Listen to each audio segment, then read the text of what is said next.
All right, that works. Should be good.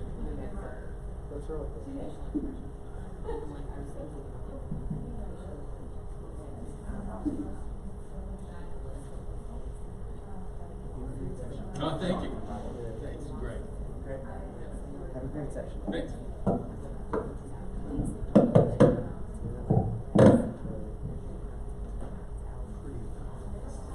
Oops.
So the best way to go through this one, I know I'm supposed to have like a formal introduction. We'll get there, I think. But best way to participate in this is to actually go on to Nearpod and join our lesson as we go, because I'm going to share a sample of that. If you didn't, I did post it on Twitter, right? I get all excited. I'm like, I'm going to post this on Twitter, and everybody's going to go on and do it. And then I looked at lunch at the student report, and it said 1, me. So. All right, I'm just going to use the same one. But yeah, so if you go on there, you can just join now so we can get rolling when it's time to start. That'll be like in a minute or something when this blue light comes on and they tape me.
So they had like formal introductions at the other sessions?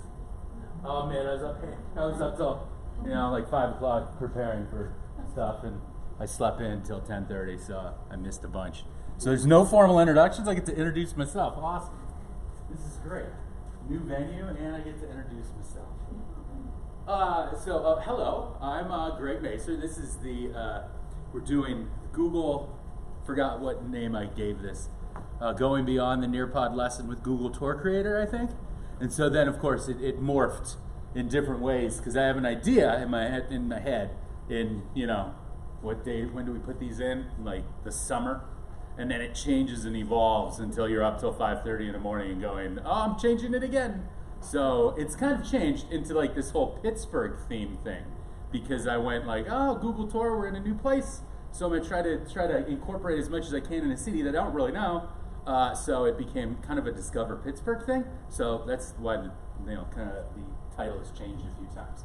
But I'm Greg Macer, and I'm going to lead you through this wonderful adventure. So, oh goody, you guys participated? Excellent. It's always tough to see if we're going to participate after a heavy lunch. I know I just ate a Reuben with at least 1.5 pounds of corned beef on it, and I feel like sitting down now. But lesson learned, should have went with the fish tacos. So I appreciate all of these wonderful things that we put up here. Again, so what I'm going to be presenting are two different things. So we have Nearpod, which how many people are familiar with Nearpod? Oh, excellent. How many people? And then the other thing I'm going to work with is Google Tour Creator. How many people are familiar with Google Tour Creator? Oh, awesome. Okay, all right. Seemed like a lot of the same people had both of them. So you're making me nervous because now I got to smash them together and hope you walk away with something. But both are fantastic tools, and both have been. I mean, Google Tour Creator is fairly new. But if it's like 1.5 years old, it's like old news. So it's still been around for a little bit here. But Nearpod's been around forever, and I've been here for the last 5 years presenting on Nearpod, and I've always just wanted to kind of change it as I've gone along. And this was like the last year where I'm like, I don't even think I can think of something new to do that hasn't been done, which you guys all do awesome lessons with Nearpod, until we started working with the Google Tour Creator. So that's kind of where this came up with. And also the idea that we're switching venues this year. And I said, I'm going to make this and then I'll show them about Pittsburgh. Plans of doing this months in advance. Didn't work out that way. So we're going to go over a lot of the Nearpod because you're in it. We're going to go through all the Nearpod things. So I'm just going to highlight things, and if you have questions, just ask, and I'm happy to help out in any way. So the one thing that I really like about the Nearpod lessons is, of course, the interactivity in which you can participate back with me. And so I always, and for anybody that uses Nearpod, will never leave a title slide on my Nearpod lesson, or I won't let that be the place where you sit.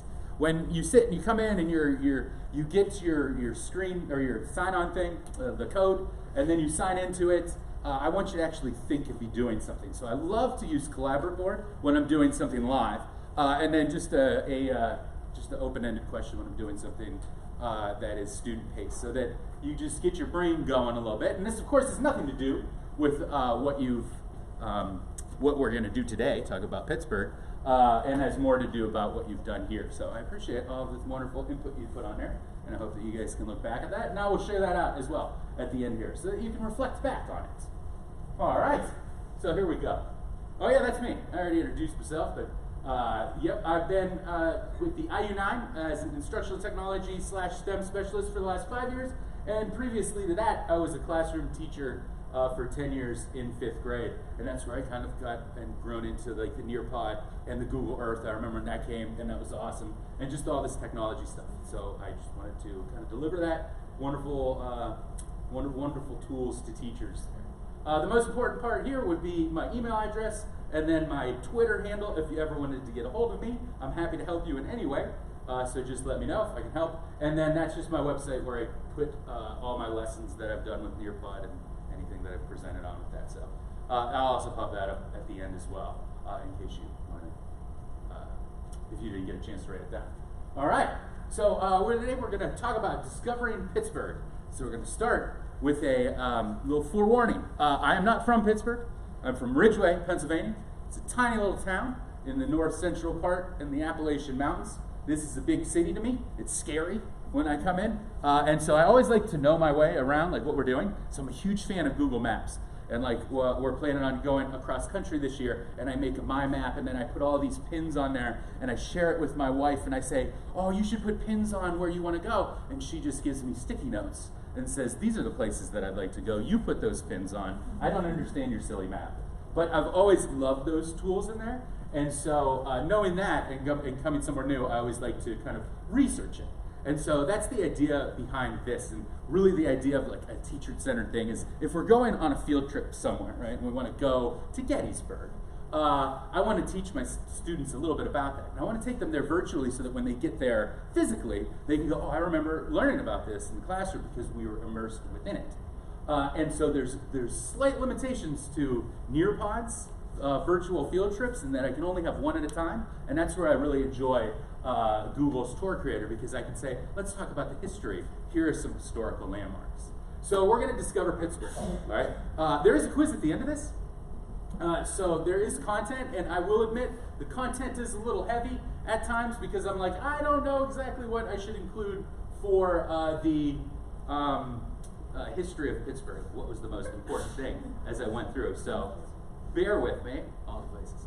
And because this is a flip lesson designed to be, if I couldn't do it in the classroom, I could also do it for my students at home. And so I always like to throw in a video that I don't play for the students in the classroom, but instead I just leave it there so when they're at home and they need some background information about it that because they weren't in the classroom or they just wanted to learn more, they can have that. But that is just a video about the history of Pittsburgh and a little bit about their rise and decline in the steel era. But we're not going to watch that because you can watch that on your leisure. It's really good. Watch it a few times. Coming up with quiz questions.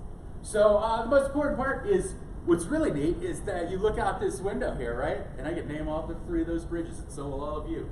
But you can look out, and if you go all the way to the left and you look way left, you're going to find that most important part of Pittsburgh, which is why it really came to be the city that it is, and that would be the Fort Pitt area, where it's that on the north shore there, where it just comes to a juncture right there, and that's where a fort was built Fort Duquesne, which was built by the French, and then the French abandoned that fort, and the British came and burned it all down because they wanted to build their own fort, and they said, we're not going to keep the French name, instead we're going to call it Fort Pitt.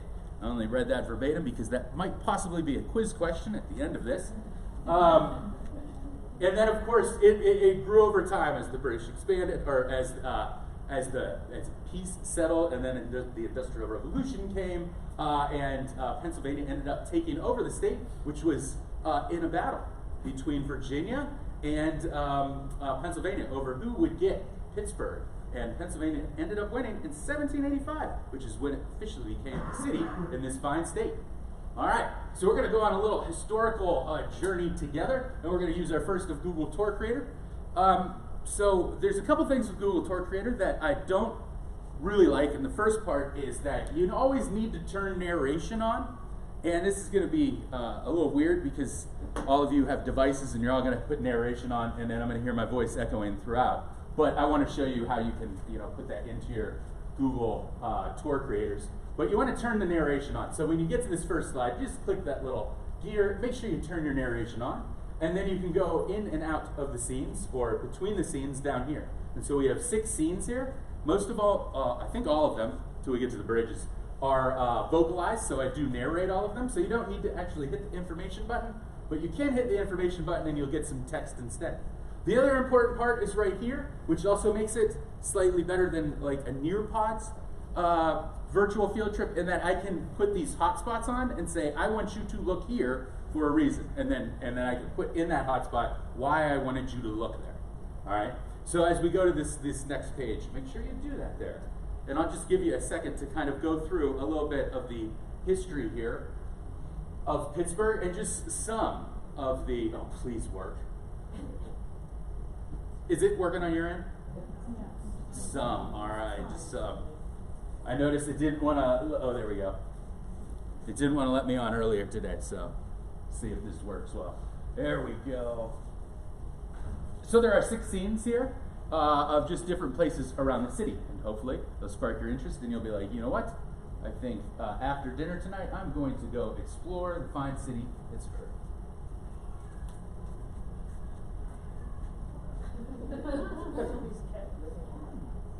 Did I put a cat noise in there? Was that mine? Or was that like a ringtone? Oh, it was outside. Okay. I'm like, I don't remember a cat being in the hotel room last night, but I don't know. I recorded a whole bunch of them. What is the Poly? It's Google Poly. Poly is just one of Google's, I don't even know what you would call it. It's like a host of these and then 3D images. So like they have if you go to Google Poly, they have like a repository of 3D manipulative images. Which, yes, by the way, Google Poly also has 3D images. So if you're ever looking for a 3D image that you couldn't find on Nearpod, go to Google Poly, and they have a library of all these really, really nice 3D images. Poly, it's just POLY.google.com. It should be, if you're using an iPad, it might not be on there, but this is an actually Google Poly site.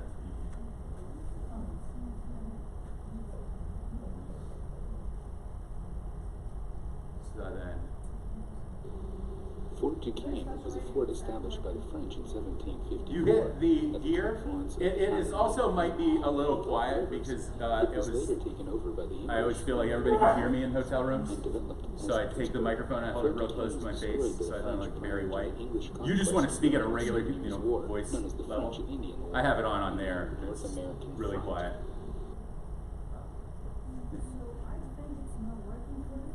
It might not be. I've seen that the internet is a little laggy.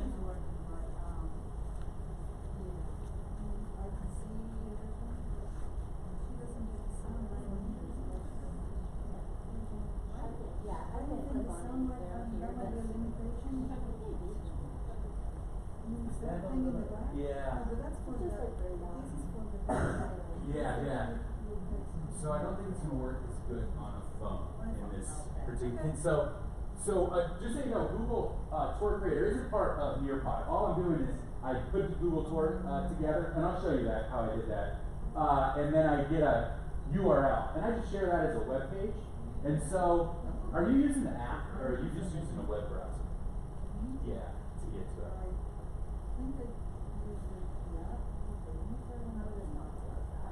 So it might be a difference between the app and the web browser too. Nearpod always suggests to use the app if there's an app available, unless it's Android, then it's just garbage. But if it's Apple, it works perfectly. Yeah. So it's easiest to go through there, and it might, but also it kind of condenses it a little bit with the iPhone or just any phone. So watch that there. So don't go in through the Nearpod app. That's Mm. not. Go into the Nearpod app. You're in it, and can you get the narration? Can't get narration and it's just the music itself on the video. So this is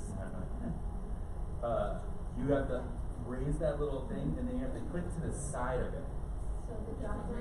Yeah, the drop down arrow is hiding the little gear.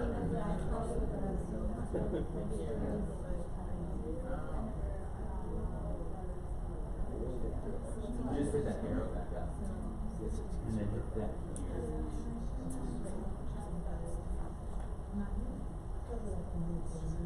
Is it up?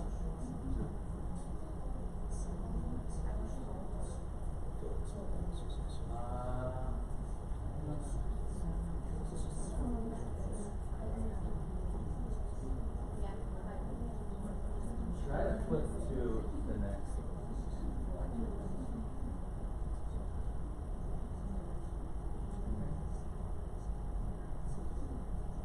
Oh, it's just stuck. I heard it about stuff. Is it? Click forward. See if it runs this next.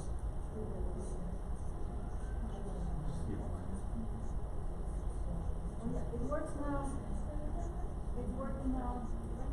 I don't know. It just might be your browser might be out of date. I don't know. Yeah, is it Chrome? Then it's not out of date. Yeah, I don't know. We can play with it a little at the end, and we can see what it gets going. It works. Yeah, it covers it up. Yeah.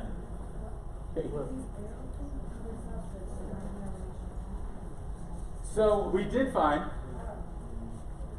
that there is that, oh my goodness, there's a thing that sticks out. Oh, let's cover that up, huh? There's this little black drop-down menu that'll give you the notes and the ID. If you click that back up, behind that is the gear. It's hidden. You just kind of got to strategically get your finger to the side, and then you can turn on the narration. There's no like setting that. I wish there was a default where it was just on automatically. Like I put all this effort into narrating it, just let it be automatic. So yeah, just make sure you can kind of get there. But we found that it's a little wonky. How do you embed it? I mean, how do you embed the full video? You just, it's just a web page. Just the link? Yep. Just the link? So if you go to Google Tour Creator, You can just grab the link. yeah. So because you asked, to find Google Tour Creator, you always want to just Google it. It's not part of your little waffle in your Google suite, and it's always going to have you sign in once you get started. But once you create one, it just gives you a link, and you just take that link and go into your Nearpod, and you just share that. So that's loading up. So here we go. Oh, you're gonna get to see what's coming. So I made one of the bridges of Pittsburgh. Once you're done with it, you just publish it.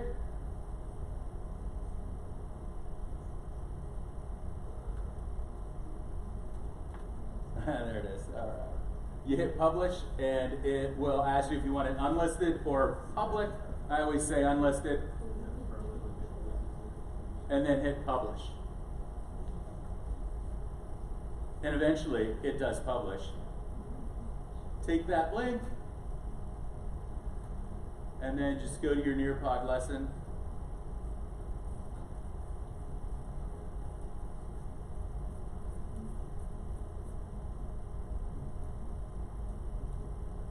And add it as a web page.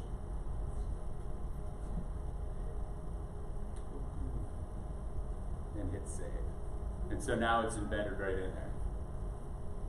And so with this whole lesson, just because you got a feeling we're going to run into some bugs, so I want to make sure that you get how it was made. But in this lesson, everything I started with was just Google Tours. Like the first one I started with, I said, well, what's the history of Pittsburgh? What do I know about Pittsburgh? Found out a little bit, and then I said, well, are these sites still there? And so if they were, I said, all right, let's go to the map and see if we can find them and find a 3D image of them, or not a 3D image, a 360-degree image of them. And if you've never played with Google Tour Creator, because we're there, we'll just start a new tour. This is what Google Tour Creator looks like. So it always starts in California every time you start it, and you just put in your site. So I said the Fort Pitt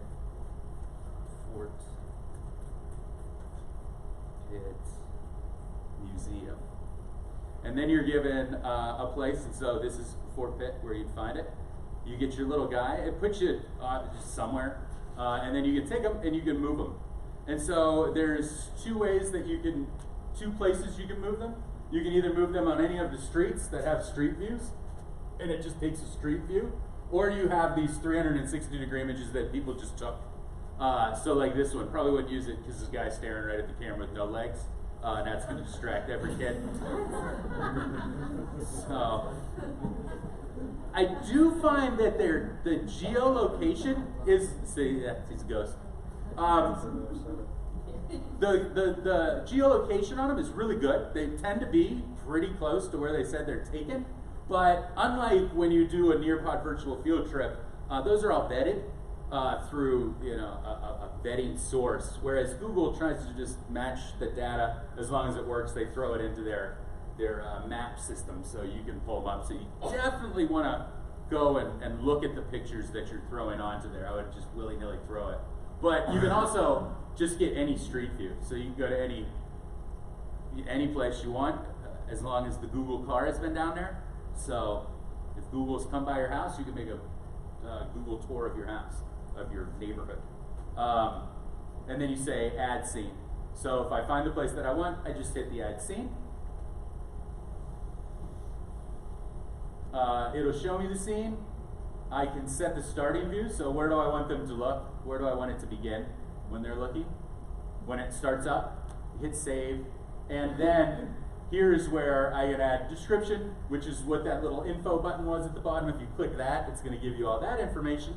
But instead, and again, when I'm talking with students, and I take a lot of what I do with Nearpod as like the flipped lessons. So they're going home and doing a lot of this work, so they do need more narration through it. Now, if I'm doing it as a whole class, like in this setting here, I would just keep the narration off, and then we go together and we'll talk about it, and those hotspots will help you guide that.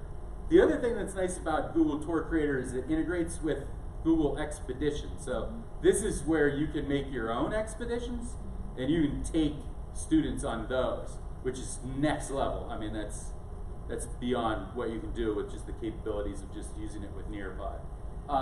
But what I like most about it is that you can go through scenes. So you can go through each one of those, and I don't have to keep, saying, all right, here's a new virtual field trip, here's a new virtual field trip.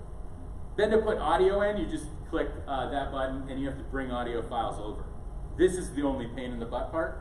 They need to build in a little, like, you can just narrate in here. And but for now, I use my phone, and I just record it, and then I airdrop it onto my computer, and then upload it. So there is that step is a nuisance a little bit, and hopefully one day they'll fix that and just put a audio recorder in it. But then you can add points of interest. So now I can throw in points of interest throughout, and those points of interest can either be just descriptions, so just words, telling them what I'm seeing here. It can be narration, I'm describing what you're seeing there, or it can be images. And so if you go to the tour that you were in here, oh yeah, here we go. So this one, the Roslyn Place in Shadyside, which is the only wooden bricked street that's in America, and that's found here in Pittsburgh. But if you click on that image, or you click on this dot, it gives you an image, and that image kind of moves around with the screen, but that shows you what the roadway looks like. So that's what, if you were to go there, what the road looks like, which is literally wood. Interesting. Didn't know that before I made this presentation. Question for you. Yeah, go ahead.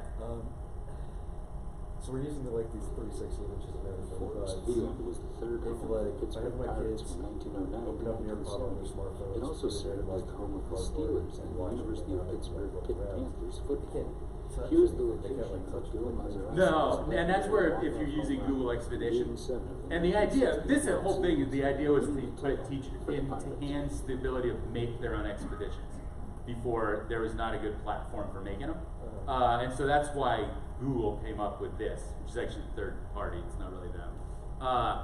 But it's meant to be pushed into like expeditions. So if you're using expeditions, you can highlight those points, and I say everybody looks over here. When you look, it registers and it shows you that.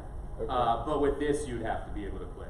all right. So, yeah. I see that you can add ambient audio or in narration. Is it and or? I mean, can you add ambient audio underneath this narration? I'm pretty sure it's both. It doesn't exit out. I never tried, but we can.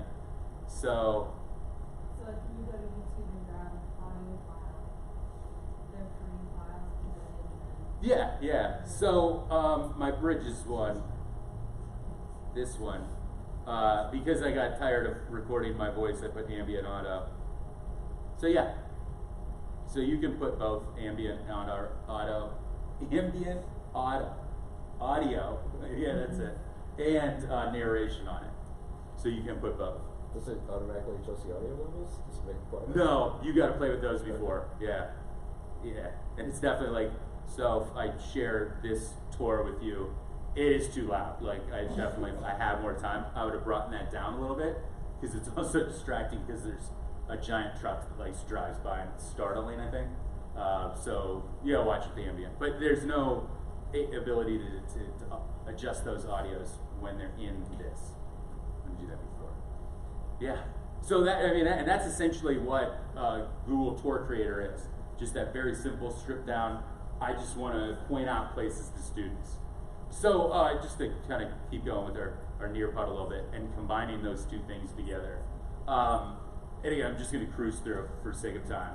But, you know, so we're going into the history, and we looked at some of those historical places. Talking about Carnegie.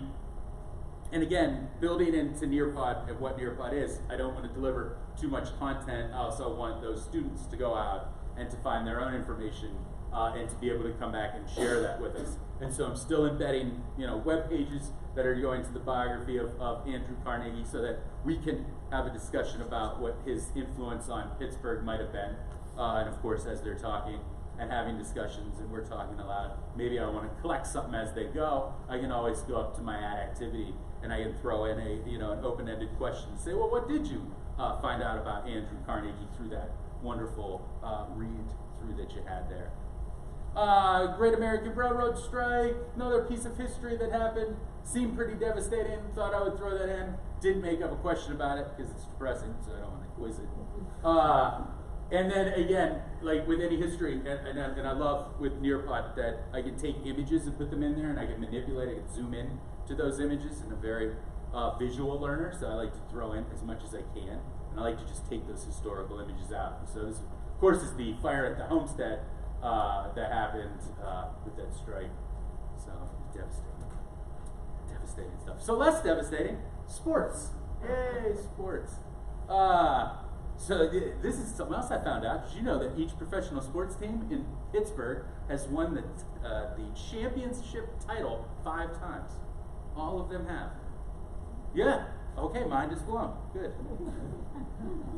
So, in case you didn't know, there's a lot of sports teams here, and all you got to do is walk across the river right over here. So, and if you go right over the Roberto Clemente Bridge, you'll go right by PNC Park, and then if you go down to the left, you'll go right by Heinz Field. I think this is Heinz Field. This is what we're looking at now. Yeah. So Heinz Field. And again, taking students on tours, and this is where they all get thrilled because now we're talking about sports and not historical things. And so again, have a picture just outside of Heinz Field, have them look around, and then we can go to the inside. And so, of course, with any professional sports teams, you're going to find 360-degree images inside. But again, I like it. This is a nice image. There's not a lot of people. There's hardly anybody. And so we can really look at the features of the stadium itself. And then you head down there. Oh, I threw in PNG. And it's not even right. It's the PPG. When I say PNG. And it's the PPG arena, which is right up that way. Not as easy to walk to, because you got to go over a highway. And we go on the inside here. And we see this is where the Penguins do their battles. In one of the nicest ice hockey arenas around. And then you have the wonderful PNC Park, which is where the Pirates play their baseball. Play their base. Sounds like I don't watch sports. So they're playing their baseball here, and we had, again, I'm just highlighting things, and that's not even right. It should be right there. I moved it. But you know, there's the Honus Wagner statue, so if kids don't know who Honus Wagner was, Honus Wagner, they can read about them there, about the old Honus, and learn a little more. And again, all an idea. We're going to go down there on an adventure together, so learn about a little bit about the things that we're doing before we get there. So cruising right along, just because I want to get some activities in there. So we have an activity here, again, keeping kids on it. Just what did I say here? Oh, this is a matching. So you get to match it's athletes with their names. So what you want to do is you want to click and click. So don't drag together, click and click. I will admit it would have helped you a little more had you had watched the video. In case you don't know all those. And I wouldn't either. This is just the top 6 Google search for famous Pittsburgh athletes. There they were. Like, all right.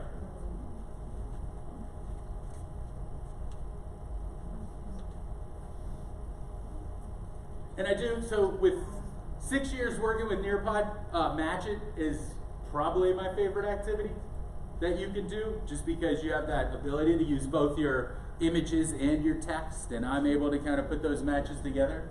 I really enjoy a good matching activity. Oh, you guys do pretty good. Usually my matching activity whenever I'm training on Nearpod is the first 8 presidents, right?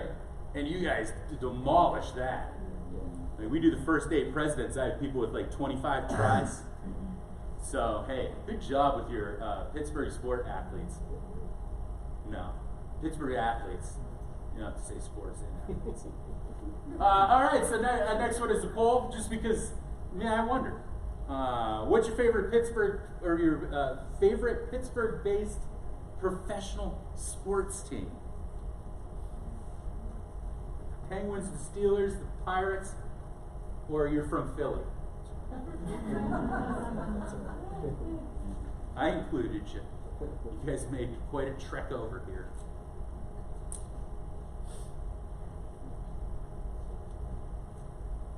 Can I ask a question? You may, absolutely. This is my first time seeing Nearpod, so Okay. it's a question for later, that's okay. How would you generally use this? Would you, this seems to be timed, like teacher time. Yeah. So this would all happen real time in the classroom, but you mentioned being sent home, so maybe part of it would be at home and then? You can do that, yeah. So you can have a live lesson, one at a time. You can always have one live lesson going, and I can have as many student-paced lessons going. So if I'm doing a class, you know, we're talking about Pittsburgh, right? We're going to go on a field trip with my history students or something. And so my first class I'd do this with, my second class I'd do this with, my third class I would do this with. I could take that first class, I can do it live, and then when they're done, I usually would take a student-paced and just make a student-paced lesson and throw it into Google Classroom, which would be what we would use. It'd be something like Google Classroom. And that way, there's still a live lesson, but they can either complete or just have that to look back at, to say, okay, you know, if you missed the day, or if you just, you know, studious, and you want to look back on your notes or look back at the assignments or the presentations the teacher's given, you can do that. And so you can, I would launch them both ways. Because there are pieces in there that are like longer readings, like the Carnegie bio. Yeah. So you can't time everything. The only things you can time are activities. Most activities, not all the activities you can time. And you don't need to time them. So I can turn that time off. And in student-paced lessons, you might not even want the time on. Time generally is better in something whole group because, you know, we want to keep them moving. But you can turn them off into the student pace. So you don't have to have that. But you also couldn't say, like, here's Carnegie's page. I only want you there for 10 minutes. And then make that go away. It'd be an awesome idea. It'd be cool if they bring that in. And we never know what they're going to bring forth later. In the student, like, teacher based, you are kind of determining what goes away. you, yeah, because you're in control. So you move on, which is nice. Once we're done, we move on. So, all right, let's share those results out. Let's see what you guys said. Like, I don't get those results. Let's see. This one. Steelers, okay. And then we had this one. No answer. All right. Biggest one was, nah, none of them. All right. Somebody from Ohio. Welcome. So discover Pittsburgh. And then the other thing that as I went through, I went like, oh, all right, maybe I should just share things that you can do here. You know, make it something of value. And so, of course, Pittsburgh has changed a ton over the last decades or so. And now it's a very hip city, I hear.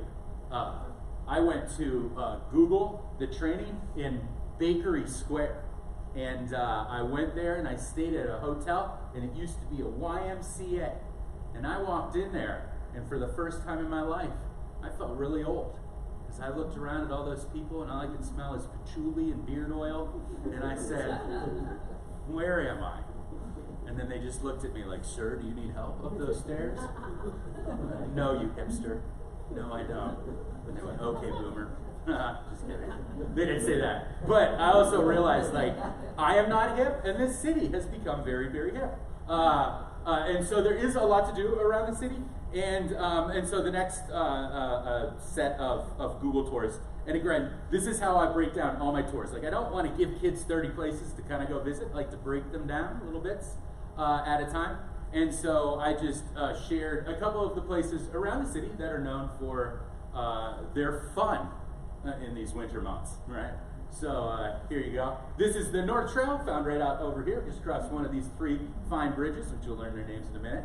And it's a trail that runs up and down, so you can go all the way down to the North Shore and all the way up somewhere. I've never gone all the way up. I've always went to PNC Park and went, oh, that's far enough, and then got it done. So a great trail and very popular with everybody, all of it. Market Square. If you like to go in a place that has many big buildings and also their little like crafty markets, they don't happen now. But if you come during the summer, there's always craft fairs that happen at Market Square. I feel like I'm selling Pittsburgh now too, which is great. So visit Market Square. It's around all the glass buildings, and if you look up, so that's also what I like. You look up and get nauseated. Oh. It's crazy. And if you come in wintertime, you should totally go there. They decorate it for Christmas, and it looks very pretty. In fact, that's my screensaver on my phone, is my children from 3 years ago at Market Square. There's just lots of notifications now. I can't see them. And I look at that, and I get depressed, because they're all big now with attitudes. So it's changed so much. All right, and so I'm sorry.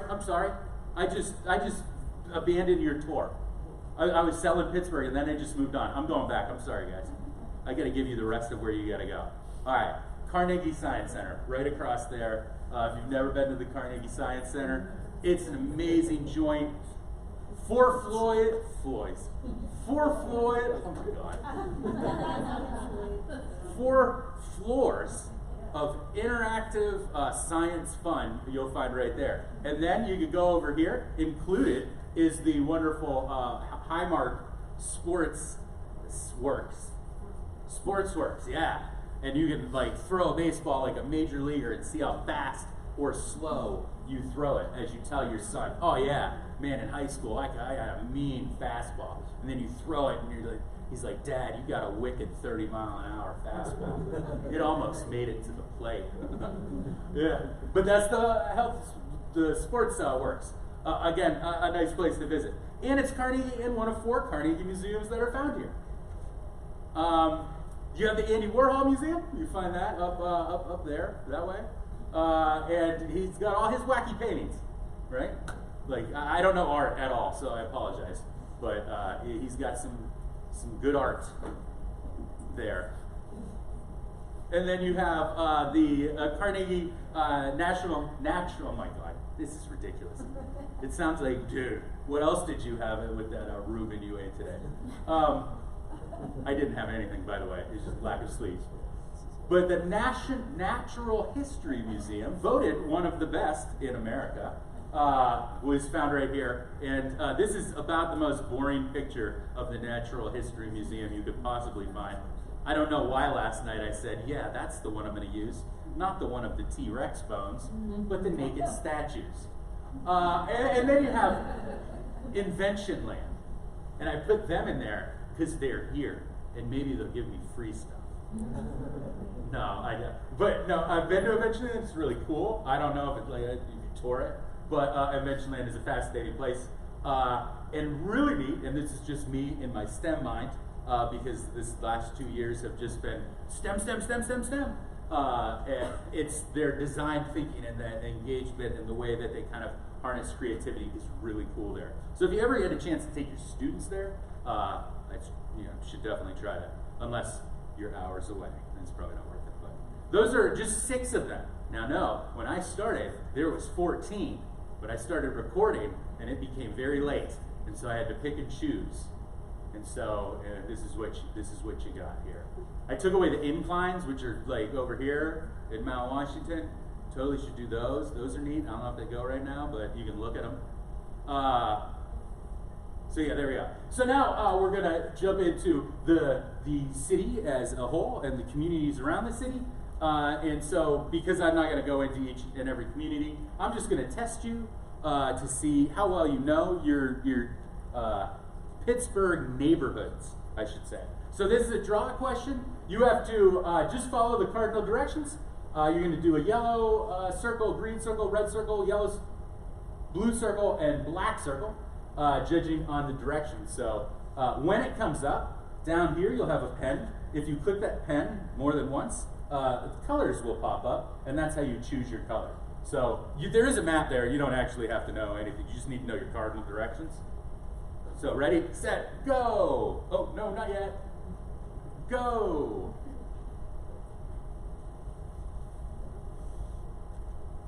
And then as you do this, if you look up here, for the Nearpod users that haven't used it in a while, they do now have the ability to see the students' real-time responses, really laggy-like, but you can tell students are still working now, which should be active if you have an account, gold or above. And also there's a little blue arrow here. If you click that, that makes the question go away so that you can see all the neighborhoods. Oh my goodness, it's 3:12.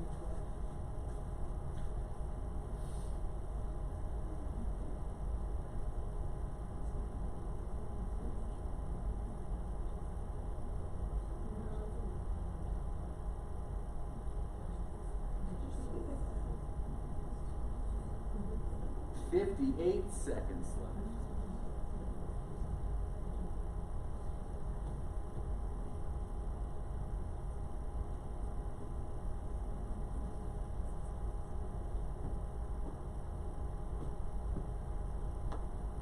Oops.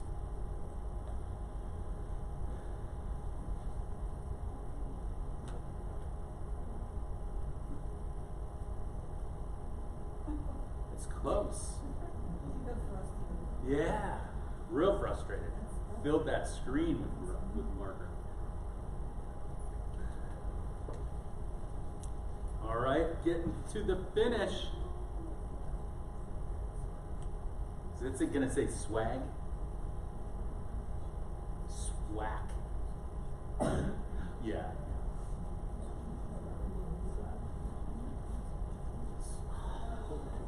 Oh, time is up. So again, this is just Nearpod's draw it feature, allowing you to put whatever you want in the background. I just found a community map or a neighborhoods map of Pittsburgh, threw that as the background, and then we just highlighted based on that. And I was like, hey, here we go. Not only are we going to learn about Pittsburgh, we'll learn about our cardinal directions and map skills. And so I'll grade those later and get back to you. P.S. I won't. I'll forget.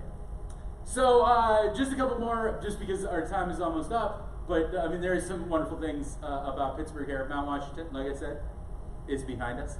And if you go to the top, it looks like this. So you go all the way up to the top, you get this wonderful view. And this is where I said, you know what, I'm going to give it to Nearpod. I'm going to throw one of their VRs in here. So this is just the Nearpod's virtual field trip, and just the top of Mount Washington. This one is the Duquesne Incline. So the thing that goes up and down the side there. So Pittsburgh, again, Can I ask another question? wonderful city. You may ask as many as you like. So students could make one of these? The Nearpod isn't set up that way. Okay. Can students? Oh, absolutely. You have like the different, so it's a freemium thing. You get free account, gives you so many of the features, not a whole lot. But I have had teachers that have students that have Google accounts because they just sign in with Google.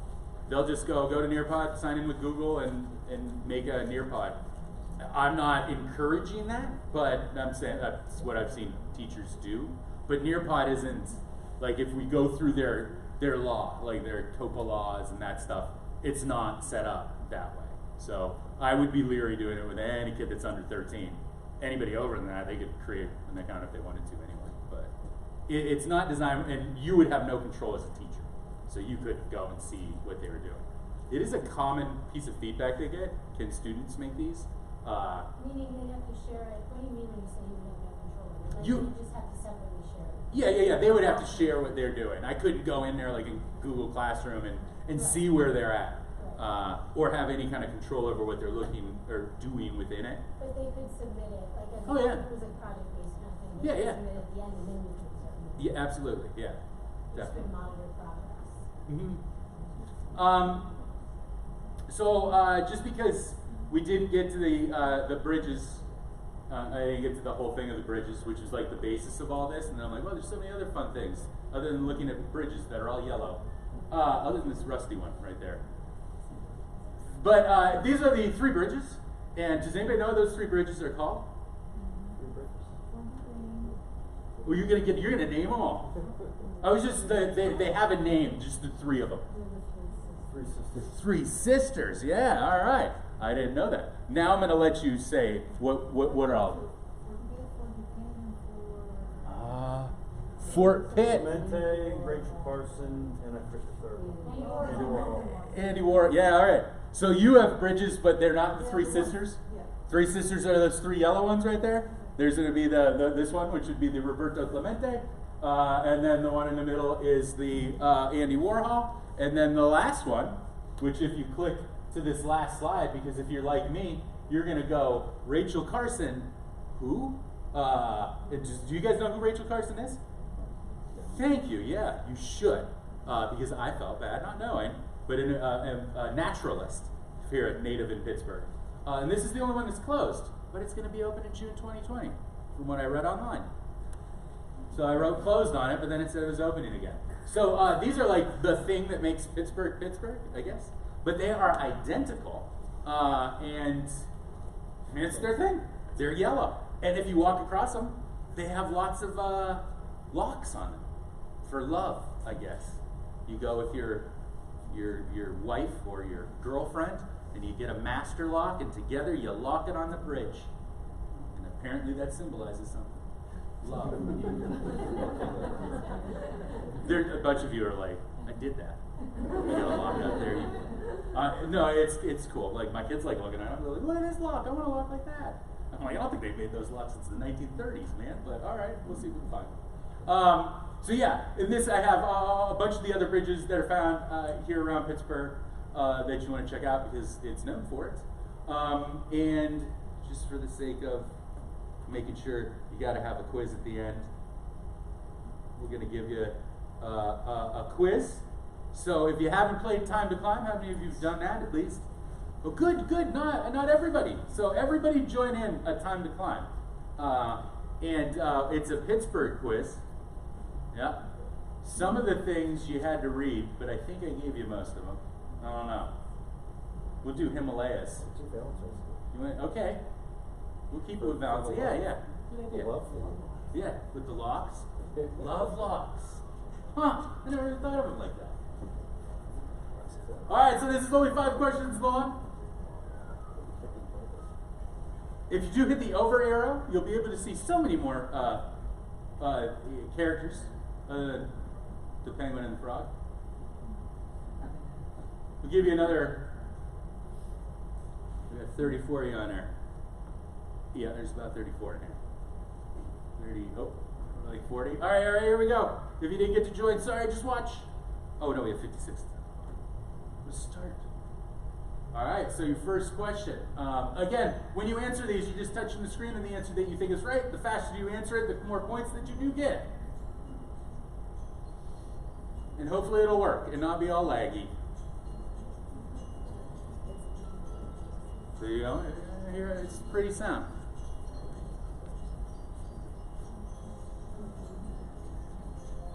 Oh, there we go, Sandra. You're number 1 with 583 points. 853 points.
that I did, and this is just for you, just in case, because I was like, wait, what if they all get so inspired to like just skip their next session, just go straight in that city and go start visiting all of these places that I shared with them?